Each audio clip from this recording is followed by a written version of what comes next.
चलिए, तो अभी हम स्टार्ट करते हैं। पिछले 2 वीडियो में, पहले वीडियो में हमने देखा था एरे क्या होता है, एरे का यूटिलाइजेशन हमने देखा था, और सेकंड वीडियो में हमने देखा एरे का इम्पोर्टेंस, एरे का एडवांटेज, एरे का डिक्लेरेशन और एरे का एग्जाम्पल हमने देखा। तो आज लेक्चर 3 है, एरे पार्ट 3। आज हम देखने वाले हैं एरे के टाइप्स के बारे में। आज हम देखने वाले हैं एरे के टाइप्स के बारे में। तो एरे क्या होता है हम परिचित हैं अभी तक, और आज हम देख रहे हैं एरे 2 टाइप का होता है। एक होता है 1 डायमेंशनल एरे और सेकंड टाइप है 2 डायमेंशनल एरे। इसी को ही मल्टी डायमेंशनल एरे भी कहा जाता है। तो भाई 1 डायमेंशनल एरे क्या होता है? तो 1 डायमेंशनल एरे मैंने एक एग्जांपल आपको कराया था पिछले लेक्चर में। तो वो 1 डायमेंशनल एरे का एक एग्जांपल है। तो 1 डायमेंशनल एरे क्या होता है ये देखिए। आपने यहाँ पर एक एरे वेरिएबल बनाया है, ये तो एरे का डेटा टाइप है, और ये एरे वेरिएबल का नाम है, और ये स्क्वायर ब्रैकेट, सबस्क्रिप्ट ब्रैकेट, और यहाँ पर स्क्वायर ब्रैकेट के इन साइड में ये स्पेसिफाई करता है, ये बता रहा है एरे के साइज को। तो यहाँ पर एक न्यूमेरिक वैल्यू है 5, जो बता रहा है कि ये जो एरे वेरिएबल है 5 इंटीजर टाइप के डेटा के ग्रुप को स्टोर करने वाला है। क्लियर? तो भाई इस एरे वेरिएबल की खासियत क्या है? इस एरे वेरिएबल को डिक्लेयर करने के लिए देखिए आप एक स्क्वायर ब्रैकेट का यूज कर रहे हो, एक सबस्क्रिप्ट ब्रैकेट का यूज किया जा रहा है। तो ये जो एरे है यहाँ पर, ये 1 डायमेंशनल एरे है। तो ऐसा एरे वेरिएबल जिसे एक स्क्वायर ब्रैकेट या एक सबस्क्रिप्ट ब्रैकेट से डिक्लेयर किया जाए उसे 1 डायमेंशनल एरे कहते हैं। क्लियर है? तो वही चीज लिखा है, any array which is declared using single set of subscript bracket. तो कोई ऐसा एरे वेरिएबल जिसे डिक्लेयर करने के लिए एक स्क्वायर ब्रैकेट या एक स्क्वायर ब्रैकेट का सेट का यूज किया जाए, सबस्क्रिप्ट ब्रैकेट का यूज किया जाए, 1 डायमेंशनल एरे कहलाता है। क्लियर है? Any array which is declared using single set of subscript bracket is known as 1 dimensional array या single dimensional array, है ना। इसका नाम आप एक और नाम से इसे जाना जाता है, single dimensional array. Single dimensional array. Clear है? तो हिंदी में तो ऐसा एरे वेरिएबल जिसे डिक्लेयर करने के लिए एक स्क्वायर ब्रैकेट या एक सबस्क्रिप्ट ब्रैकेट का यूज किया जाए उसे 1 डायमेंशनल एरे या सिंगल डायमेंशनल एरे कहा जाता है। क्लियर? और जैसे इस लाइन को प्रोसेसर रीड करेगा, वो क्या करेगा? देखिए यहाँ पर एरे का साइज क्या है 5। तो 5 कंटिन्यूअस मेमोरी ब्लॉक्स का रिजर्वेशन होगा। ये देख लीजिए, मेमोरी एलोकेशन तीसरा पॉइंट है। आप देख सकते हैं 1 2 3 4 5 कंटिन्यूअस मेमोरी ब्लॉक्स का रिजर्वेशन किया गया है। और हमने पिछले लेक्चर में देखा भी था कि कैसे इन कंटिन्यूअस मेमोरी ब्लॉक्स के लिए उनका नेमिंग होता है ना।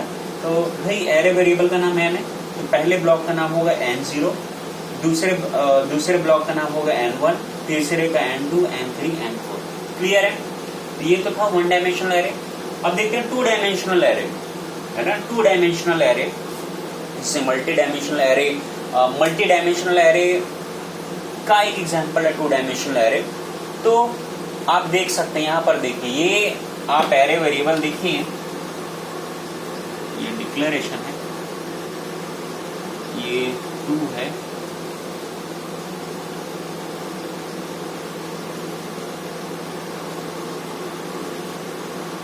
देखिए आप देख रहे हैं 1 डायमेंशनल एरे में क्या था कि इस एरे वेरिएबल को डिक्लेयर करने के लिए एक स्क्वायर ब्रैकेट का यूज किया गया है, एक सबस्क्रिप्ट ब्रैकेट का यूज किया गया है। तो इसे 1 डायमेंशनल एरे कहेंगे। और ऐसा एरे वेरिएबल जिसे डिक्लेयर करने के लिए आप देख सकते हैं पहला स्क्वायर ब्रैकेट और ये दूसरा स्क्वायर ब्रैकेट। तो ऐसा एरे जिसका डिक्लेरेशन के लिए, ऐसा एरे जिसके डिक्लेरेशन के लिए 2 स्क्वायर ब्रैकेट का प्रयोग किया जाए, ऐसे एरे को 2 डायमेंशनल एरे कहा जाता है। क्लियर है? उसी चीज को एक बार और समझाता हूं मैं। ये देख लीजिए, ये एरे वेरिएबल है, एक सबस्क्रिप्ट वैल्यू और ये दूसरा सबस्क्रिप्ट ब्रैकेट, एक सबस्क्रिप्ट या स्क्वायर ब्रैकेट, ये दूसरा सबस्क्रिप्ट या स्क्वायर ब्रैकेट। तो ऐसा एरे वेरिएबल जिसे डिक्लेयर करने के लिए 2 स्क्वायर ब्रैकेट या 2 सबस्क्रिप्ट ब्रैकेट का प्रयोग किया जाए, ऐसे एरे को 2 डायमेंशनल एरे कहते हैं। क्लियर है? तो उसी चीज को इंग्लिश में लिखा गया है। पहला पॉइंट डेफिनेशन है। तो any array which is declared using double subscript bracket, मतलब वही निकल रहा है कि एनी एरे मतलब कोई एरे, विच मतलब जिसे, which is declared using double square bracket, double subscript bracket.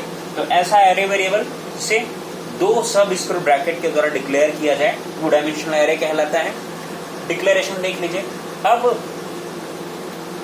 आपने मैट्रिक्स पढ़ा होगा क्लास 12 में, है ना? तो ऐसा होता है मैट्रिक्स 3 2 1 5 3 9 लाइक दिस, है ना? तो आप देख सकते हैं ये ऐसा मैट्रिक्स है जिसमें 2 रोज हैं और 3 कॉलम है। Row number 1, row number 2, column 1, column 2, column 3। Clear? तो ये 2 डायमेंशनल एरे है ना।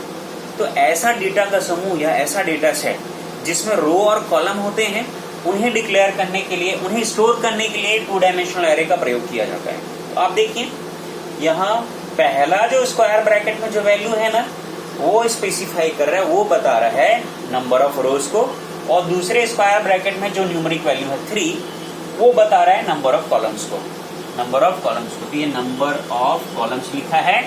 तो भाई हमें इस टाइप का कोई डेटा सेट जिसमें रो और कॉलम हो, मैट्रिक्स टाइप का डेटा सेट, उन्हें स्टोर करने के लिए 2 डायमेंशनल एरे बनाया जाता है। तो पहले स्क्वायर ब्रैकेट में रो की संख्या होगी, नंबर ऑफ रोज। तो देख लीजिए इस डेटा सेट को स्टोर करने के लिए 2 रो चाहिए, और दूसरा जो स्क्वायर ब्रैकेट में जो वैल्यू है वो नंबर ऑफ कॉलम्स को स्पेसिफाई करता है। यहाँ पर 3 है। इट मीन्स आप उस डेटा सेट को जिसे आप स्टोर करने वाले हो, उसमें कितने कॉलम्स होने वाले हैं? 3 कॉलम्स होने वाले हैं। कितने कॉलम्स होने वाले हैं? 3 कॉलम्स होने वाले हैं। तो ये देख लीजिए, दोनों में डिफरेंस आपको साफ साफ दिख रहा होगा। 1D एरे में एक ही स्क्वायर ब्रैकेट रहेगा और 2D एरे में 2 स्क्वायर ब्रैकेट रहेगा। क्लियर है? ये एरे वेरिएबल का डेटा टाइप, ये एरे वेरिएबल का नाम, ये नंबर ऑफ रोज को स्पेसिफाई करेगा और ये नंबर ऑफ कॉलम्स को स्पेसिफाई करेगा। और मेमोरी एलोकेशन कैसे होगा? देखिए कितने रो है? 2। ये देख लीजिए 2 रो वाले मेमोरी लोकेशंस, मेमोरी ब्लॉक्स का रिजर्वेशन होगा, और कॉलम्स कितने? 3, है ना? ये पहला कॉलम, दूसरा कॉलम, तीसरा कॉलम। अब ये रो नंबर 0 है। रो नंबर 0 क्यों? और ये कॉलम नंबर 0 है क्यों? क्योंकि प्रोग्रामिंग सी में एरे का जो स्टार्टिंग इंडेक्स है वो ऑलवेज, पिछले क्लास में मैंने बताया था, index always starts with the 0। Clear है? इसीलिए रो नंबर 0, रो नंबर 1 मतलब 2 रो, कॉलम नंबर 0 1 2 मतलब 3 रोज टोटल। क्लियर? ये मेमोरी ब्लॉक्स। अब नेमिंग कैसे होगा? देखिए एरे वेरिएबल का नाम क्या है? N. Row number 0, column number यहाँ 0 होना चाहिए, तो ये मेमोरी ब्लॉक का नाम हुआ N00। क्लियर है? अब इस ब्लॉक की नेमिंग कैसा होगा? देखिए रो नंबर 0 है, कॉलम नंबर 1, तो N01। इस मेमोरी ब्लॉक का देखिए रो नंबर 0 है और कॉलम नंबर 2 है, तो N02। अब इस मेमोरी ब्लॉक का नाम क्या होगा? रो नंबर क्या है? 1 है, कॉलम नंबर क्या है? 0 है, N10। क्लियर है? अब इस मेमोरी ब्लॉक का नाम देखिए, row number 1, column number 1, N11। Clear? इस मेमोरी ब्लॉक का नाम देखिए, row number 1, column number 2, N12। तो इस तरीके से 1 डायमेंशनल एरे और 2 डायमेंशनल एरे का डिक्लेरेशन किया जाता है, डेफिनेशन किया जाता है। एक बार और बता देता हूं, ऐसा एरे वेरिएबल जिसे एक स्क्वायर ब्रैकेट की सहायता से या एक सबस्क्रिप्ट ब्रैकेट की सहायता से डिक्लेयर किया जाता है, ऐसे एरे को 1 डायमेंशनल एरे कहा जाता है। और ऐसा एरे जिसे या जिसका डिक्लेरेशन 2 स्क्वायर ब्रैकेट या 2 सबस्क्रिप्ट ब्रैकेट की सहायता से किया जाता है, उसे 2 डायमेंशनल एरे कहा जाता है। और 1 डायमेंशनल एरे के लिए मेमोरी एलोकेशन ऐसे होगा, और 2 डायमेंशनल एरे के लिए मेमोरी एलोकेशन ऐसे होगा। क्लियर है? चलिए ये आप नोट डाउन करिएगा। और हिंदी मीडियम वाले मेरे जैसे मैं एक्सप्लेन करता हूँ, मैं इन सारी चीजों को हिंदी में भी आपको बोलते जा रहा हूँ। तो पैरेलली आप हिंदी में भी नोट्स बनाते चलेंगे।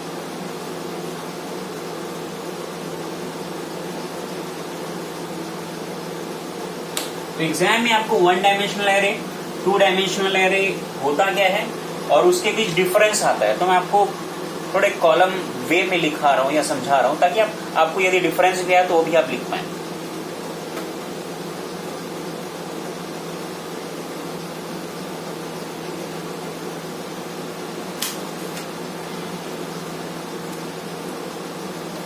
अब अगला चीज देखिए, 1 डायमेंशनल एरे का प्रयोग क्या है। 1 डायमेंशनल एरे का प्रयोग है लीनियर डेटा सेट को स्टोर करने के लिए। लीनियर डेटा सेट का अर्थ ये होता है ऐसे डेटा एलिमेंट जिन्हें सीक्वेंशियली या लाइन बाय लाइन स्टोर किए जाते हैं, उन्हें एक्सेस करने के लिए किया जाता है। सो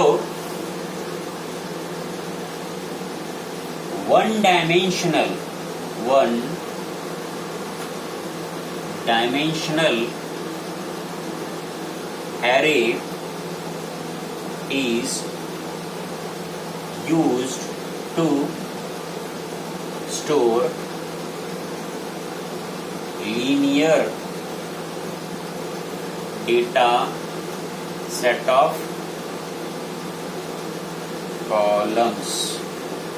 ठीक है, तो 1 डायमेंशनल एरे का क्या प्रयोग है, लीनियर डेटा सेट के डेटा आइटम्स को, है ना।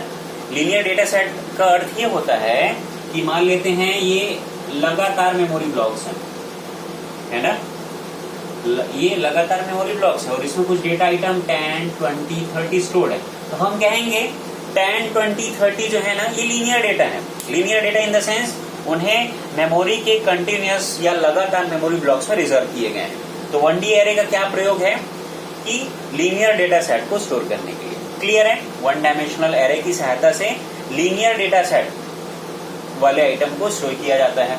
अब 2D एरे का क्या प्रयोग है भाई, अभी मैंने बताया कि मैट्रिक्स टाइप का डेटा सेट जिसमें रोज और कॉलम्स होते हैं। क्लियर है, ऐसा डेटा सेट जिसमें रोज और कॉलम्स होते हैं उन्हें स्टोर करने के लिए 2 डायमेंशनल एरे का प्रयोग किया जाता है। क्लियर, उसी चीज को लिख देता हूं, 2 dimensional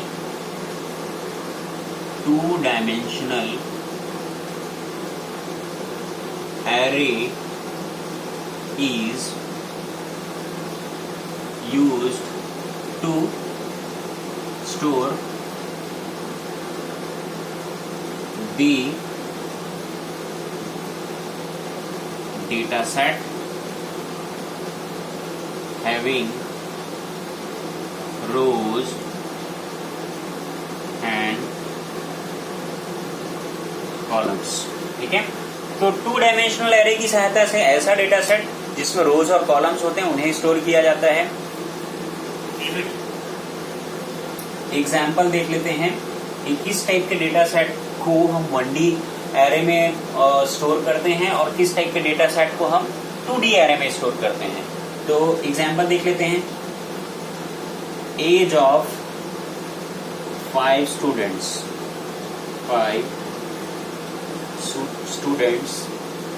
can be stored in 1D array।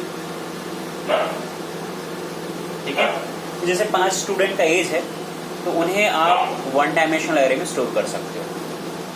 अब वैसे ही इसका क्या प्रयोग है भाई, matrix data having rows and columns can be stored using 2D array, 2 dimensional array. ठीक है, तो ऐसा डेटा सेट जिसमें रोज और कॉलम्स होते हैं उन्हें आप 2 डायमेंशनल एरे की सहायता से आप स्टोर कर सकते हो। क्लियर है, चलिए। तो भाई ये क्वेश्चन आता है आप लोगों को कि एरे क्या होता है, एरे के टाइप्स को समझाइए। तो एरे 2 टाइप्स के, 1 डायमेंशनल एरे और 2 dimensional array.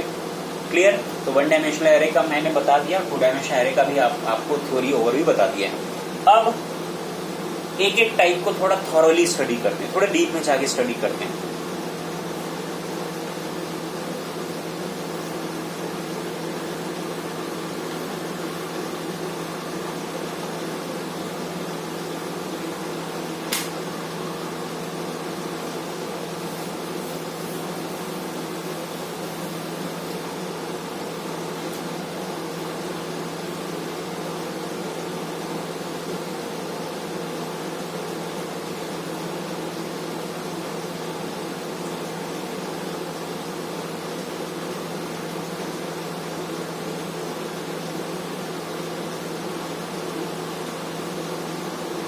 One dimensional array या इसी का आप सिंगल डायमेंशनल एरे भी कह सकते हो। तो भाई वन डायमेंशनल एरे क्या होता है कि ऐसा एरे, ऐसा एरे जिसे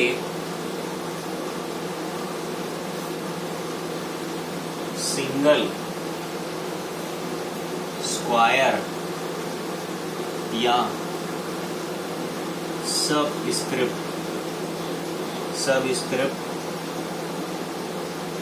ब्रैकेट से डिक्लेयर किया जाए उसे वन डायमेंशनल एरे या सिंगल डायमेंशनल एरे कहा जाता है। ऐसा एरे जिसे सिंगल स्क्वायर ब्रैकेट या सिंगल सबस्क्रिप्ट ब्रैकेट से डिक्लेयर किया जाए उसे वन डायमेंशनल एरे कहा जाता है। इसका डिक्लेरेशन कैसे होता है भाई? डिक्लेरेशन अभी मैंने बताया है, पूरा चीज लिख देता हूं एक बार और। इंट n5, ठीक है। तो इस तरीके से आप वन डायमेंशनल एरे को डिक्लेयर करते हो। ये क्या है? एरे का डेटा टाइप, ठीक। और ये क्या है? एरे वेरिएबल का नाम है एरे वेरिएबल नेम। और ये क्या है? Size of array. क्लियर? तीसरा चीज मेमोरी एलोकेशन कैसे होगा? इसके लिए 5 लगातार मेमोरी ब्लॉक्स रिजर्व होंगे। एरे की साइज क्या है? 5। तो अब देखते हैं मेमोरी एलोकेशन। मेमोरी एलोकेशन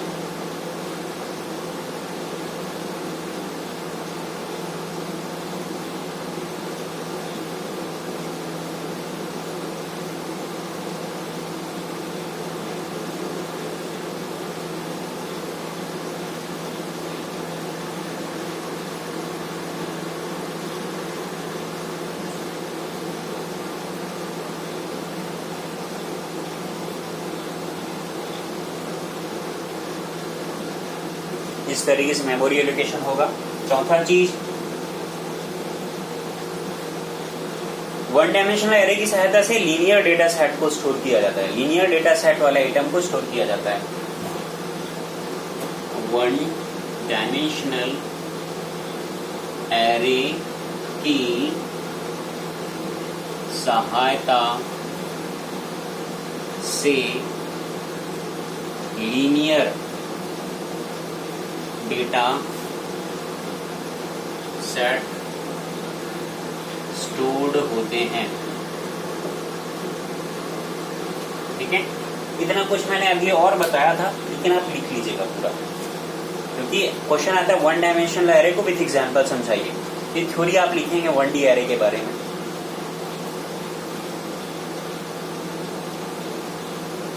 और 5वां पॉइंट आप लिखेंगे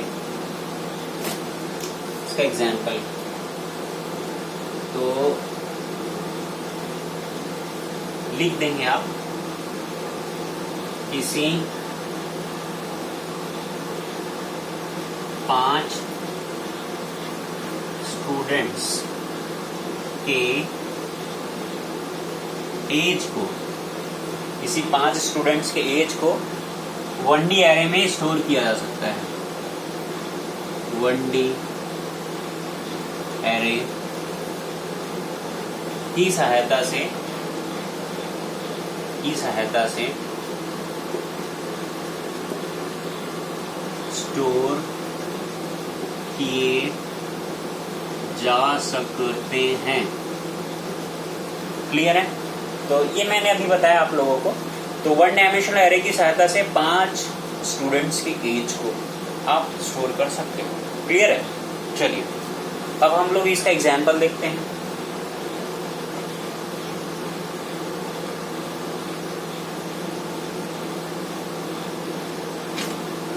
ठीक, क्वेश्चन है हमें करना क्या है कि एक वन डायमेंशनल एरे बनाना है।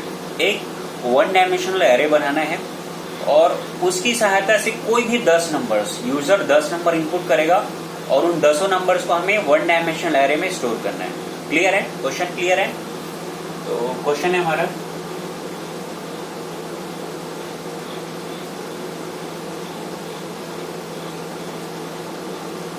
Right a C program to store any 10 numbers given by the user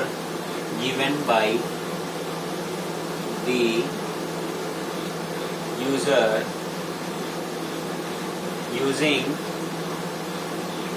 1D array, one dimensional array, है ना। हमें करना क्या है, यूजर कोई भी 10 नंबर इनपुट करेगा, उससे स्टोर करने के लिए हमें 1D एरे बनाना है, उन्हें स्टोर भी करना है और उसे प्रिंट भी करना है। क्वेश्चन थोड़ा अधूरा है, समझ लीजिएगा, लिख लीजिए क्वेश्चन को कि हमें क्या करना है। एक सी का प्रोग्राम बनाना है जिसमें यूजर जो कोई भी 10 नंबर इनपुट करेगा उसे हमें वन डायमेंशनल एरे में स्टोर करना है और स्टोर करने के बाद उन्हें स्क्रीन में डिस्प्ले भी करना है। तो यहाँ पर देखिए 2 ऑपरेशन हम सीखने वाले हैं कि कैसे यूजर के द्वारा दिए गए एलिमेंट्स को या इनपुट नंबर्स को एरे में स्टोर करने का मैकेनिज्म और उसे प्रिंट करने का मैकेनिज्म। क्लियर? चलिए टर्बो सी के हिसाब से कोडिंग कर रहा हूं। तो सबसे पहले तो हम लिखते हैं header file as include conio.h as include studio.h, उसके बाद void main,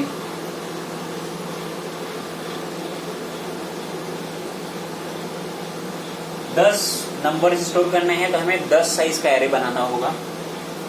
तो बना लेते हैं कोई एरे इंट एंड साइज है 5। ठीक है।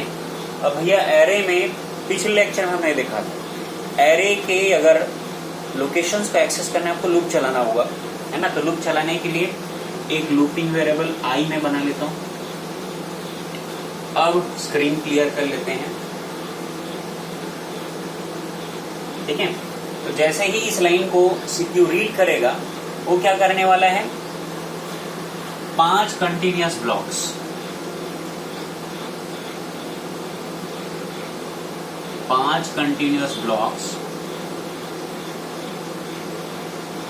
रैम के स्टोर करेगा वो, और उनका नेमिंग कैसे करेगा, एंड 0 एंड 1 एंड 2 एंड 3 और एंड 4। क्लियर है? उसके बाद भाई हमें अब क्या करना है, 5 एलिमेंट्स लेने हैं यूजर से, यूजर इनपुट करने वाला है और यूजर के द्वारा दिए गए इनपुट्स को रीड करके हमें एरे के एक ब्लॉक्स में डालना है। तो भाई एरे के एक ब्लॉक्स को यदि आपको एक्सेस करना है तो आपको लूप लगाना होगा। कहां से कहां तक? एरे के स्टार्टिंग इंडेक्स क्या है 0 और आखिरी इंडेक्स क्या है 4। तो आप लूप चलाओगे यहाँ पर। तो हम फॉर लूप चला लेते हैं। For i is equals to 0 less or equals to 4 i plus plus। ठीक है। लूप बॉडी यूजर से हमें एलिमेंट मांगना है, तो तो उसे एक मैसेज डिस्प्ले कर देते हैं, printf एंटर एनी नंबर।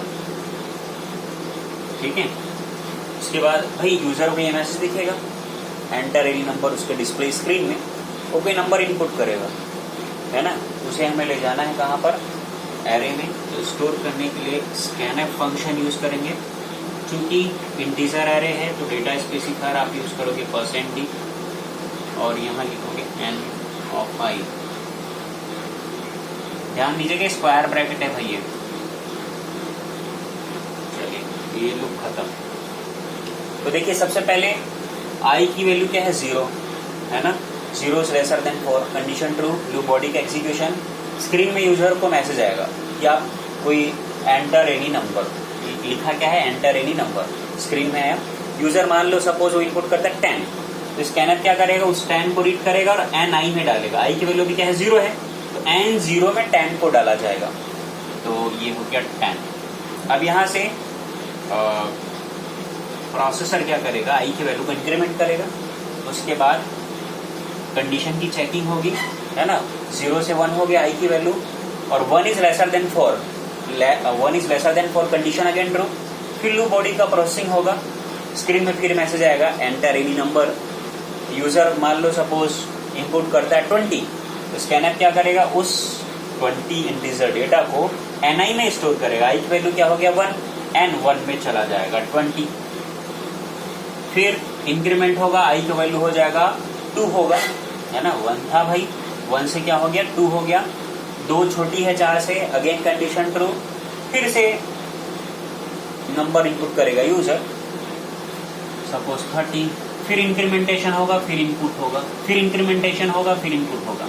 ये जो लूप चलाए हैं हम लोग, ये है एरे के यूजर से हमें एलिमेंट्स लेना है। तो चलिए ये जो लूप चलाए है ना, हमारे पास एकदम स्टार्टिंग से आपको एक्सप्लेन करता है बराबर, मेन है, मेन फंक्शन से हमारा एग्जीक्यूशन स्टार्ट होता है, क्लियर। अब ये देखिए हम एक एरे वेरिएबल बनाया, और उस एरे वेरिएबल का नाम क्या है, एन, और एरे की साइज क्या आपने स्पेसिफाई किया है, 5, है ना। तो होगा क्या, आपको 5 कंटिन्यूअस मेमोरी ब्लॉक्स रिजर्व होंगे, 5। अभी तो ये मेमोरी एलिमेंट्स यूजर नहीं डाले रहेगा इनिशियल में, तो भाई 5 मेमोरी ब्लॉक्स का रिजर्वेशन होगा। कैसे, पहले मेमोरी ब्लॉक का नाम होगा n0, n1, n2, n3, n4 likewise, clear. अब ये जो वेरिएबल है आई, उसके लिए भी एक मेमोरी ब्लॉक का रिजर्वेशन होगा, और ये वेरिएबल आपका कहलाएगा क्या, लूपिंग वेरिएबल। क्यों लूपिंग वेरिएबल, क्योंकि इस वेरिएबल का प्रयोग हम क्यों कर रहे हैं, लूप को चलाने के लिए।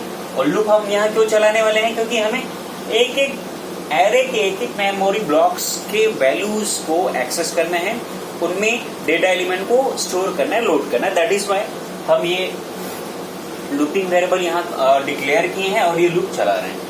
अब थोड़ा सा लॉजिक ये है कि आप लूप का प्रयोग तो करोगे, लेकिन कहां से कहां तक। तो देखिए एरे का स्टार्टिंग इंडेक्स क्या है, 0, और एरे का फाइनल इंडेक्स क्या है, 4।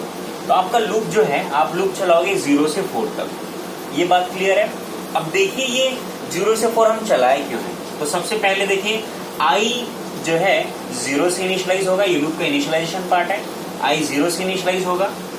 चलिए अब यहां से प्रोसेसर अपने कंट्रोल को सेंड करेगा लूप के कंडीशनल पार्ट में, और यहाँ कंडीशन की चेकिंग होगी। क्या, आई की वैल्यू जो कि 0 है वो क्या छोटी है 4 से, बिल्कुल सही है, कंडीशन ट्रू है।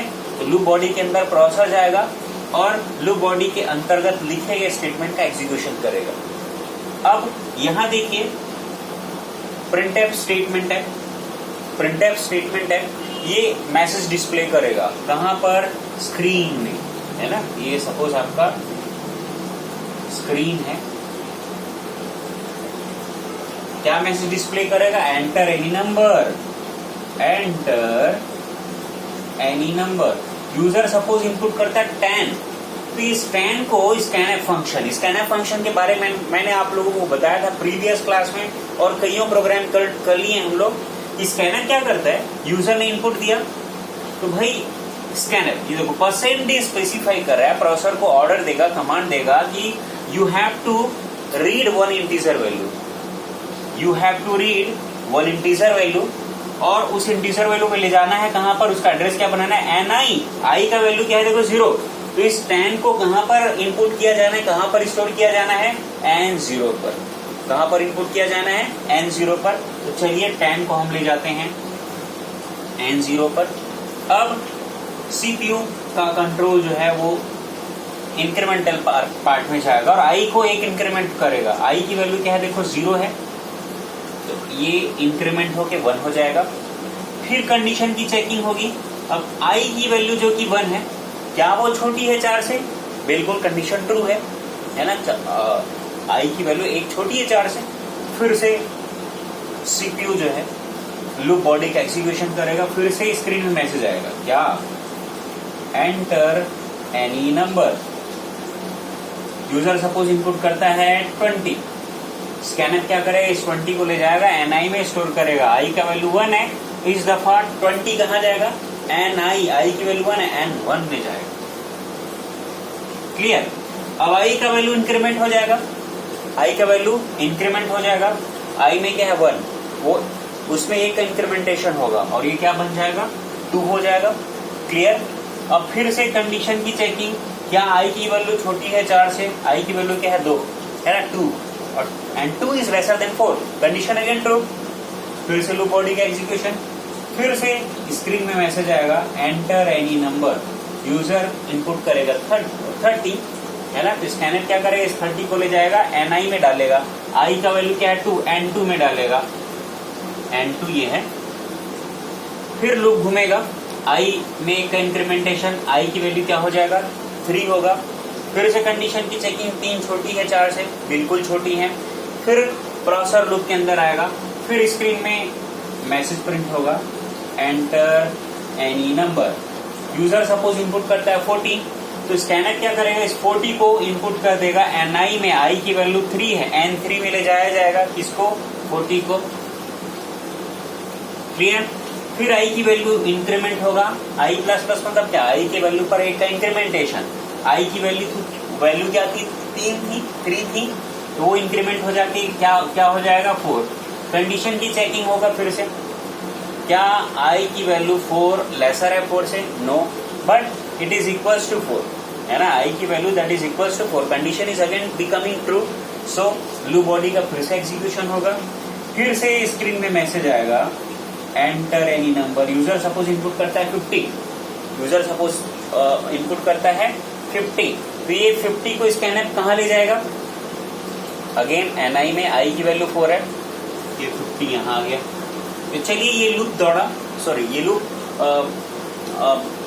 5 टाइम्स एग्जीक्यूट हुआ। अभी एक बार और देखो, आई की वैल्यू क्या होगा 4 से 5 होगा, 4 से 5 होगा है ना, 5 ना तो छोटी ना तो इक्वल है 4 के, तो लूप यहाँ पर आपका रुक जाएगा। तो इस लूप से हमारा क्या काम हो गया, इस लूप से हमारा क्या काम हो गया, यूजर से 5 डेटा एलिमेंट्स रीड करके उसे एरे में स्टोर कर दिया गया, एरे में स्टोर कर दिया गया। अब हम क्या करेंगे, ये जो एरे में स्टोर्ड एलिमेंट है उनको हमें प्रिंट करना है। कहां पर प्रिंट करना है, स्क्रीन में प्रिंट करना है। यहाँ स्पेस नहीं है तो समझ लीजिएगा इसके नीचे में आने वाला है, ठीक है। तो प्रिंट करने के लिए एक बार एक मैसेज डिस्प्ले कर देता हूं, प्रिंट एरे एलिमेंट्स आर, ठीक है। तो सबसे पहले इन एलिमेंट्स को स्क्रीन में डिस्प्ले करने से पूर्व, उन्हें प्रिंट करने से पूर्व एक मैसेज दिखा देते हैं, एरे एलिमेंट्स आर। तो ये मैसेज आ जाएगा, एरे एलिमेंट्स आर, ठीक है।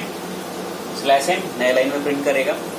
अब हमें एक एक इंडिविजुअल ब्लॉक्स के एलिमेंट्स को प्रिंट करना, तो फिर से लूप लगाना होगा हमें। तो लूप लगा देते हैं, for i is equals to 0 less और equals to 4 i plus plus. अब हमें प्रिंट करना है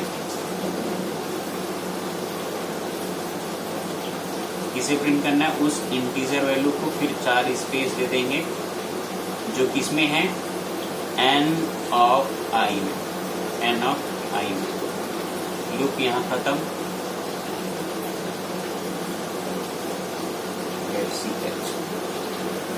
तो चलिए अब फिर से लूप हमारा प्रोसेस होगा कितने टाइम्स, 5 टाइम्स, 0 से 4। देखो प्रिंट होगा, क्या प्रिंट होगा, वो integer value percentage specifies the integer value to be printed और टू बी इनपुटेड। ओके, तो प्रिंट होगा वो इंटीजर वैल्यू जो ni में, i क्या है भी 0 है, n0 में क्या है देखो 10, n0 में क्या है 10। 10 प्रिंट होने के बाद कर्सर 4 स्पेस आगे मूव करेगा, यहाँ आ जाएगा, i की वैल्यू चेंज हो जाएगा 1। इस दफा कौन प्रिंट होगा, n1 की वैल्यू, n1 में क्या है 20। लाइकवाइज i की वैल्यू क्या हो जाएगा 2 होगा। इस दफा क्या प्रिंट होगा, ni, i की वैल्यू 2 होगा तो n2 की वैल्यू 30। तो ऐसे आपका सारे एलिमेंट्स स्क्रीन पे प्रिंट होंगे। क्लियर है? तो आज के लेक्चर में हमने क्या देखा भाई, एरे के 2 टाइप्स और दोनों के मध्य अंतर या डिफरेंस। उसके बाद 1 डायमेंशनल एरे को फिर से हम स्टार्ट किए हैं। तो 1 डायमेंशनल एरे होता क्या है, उसका डिक्लेरेशन कैसे करते हैं, उसमें वैल्यूज इनपुट कैसे करते हैं और उन वैल्यूज को स्क्रीन पे डिस्प्ले कैसे करते हैं। तो ध्यान रखिए, इस लेक्चर से आपको 2 क्वेश्चन बनते हैं एग्जाम के पॉइंट ऑफ व्यू से। पहला क्वेश्चन तो ये है, what is array, explain its types. तो एरे क्या है और उसके 2 टाइप्स को आपको समझाना है। सेकंड टाइप का क्वेश्चन बनेगा, write the major differences between the 1 dimensional array and 2 dimensional array. मतलब 1 डायमेंशनल एरे और 2 डायमेंशनल एरे के मध्य में अंतर लिखना है आपको। तीसरा क्वेश्चन आएगा, आ सकता है आपको 1 डायमेंशनल एरे को विथ एग्जाम्पल एक्सप्लेन करिए। तो भाई आपको 1 डायमेंशनल एरे की थ्योरी लिखनी है और उसके बाद ये जो एग्जाम्पल है वो आप लिखेंगे। तो 10 मार्क्स का क्वेश्चन यहाँ से आता है जनरली। ओके, तो आप आज का लेक्चर बड़े अच्छे से देखिए और सारे चीजों को बारीकी से समझिए, बार बार आप समझिए लॉजिक को, क्योंकि प्रोग्रामिंग ऐसा चीज है, आप देखोगे, सुनोगे, समझोगे और उन्हें प्रैक्टिस करोगे, प्रैक्टिकल करोगे, है ना भाई, प्रैक्टिकल करोगे तब लॉजिक क्लियर होता है और आपका लॉजिक आप खुद बनाओगे। क्लियर है? आपको कोई समझा सकता है, लेकिन लॉजिक बिल्डिंग का जो काम है ना, जितना टाइम अपने ब्रेन को आप दोगे उतना ही आपका ब्रेन शार्प होगा। तो नेक्स्ट लेक्चर में आप लोग को 2 डायमेंशनल एरे समझाने वाला हूँ। तब तक आप 1 डायमेंशनल एरे पूरा अच्छे से पढ़िए और अच्छे से करिए। चलिए, ओके, ऑल द बेस्ट।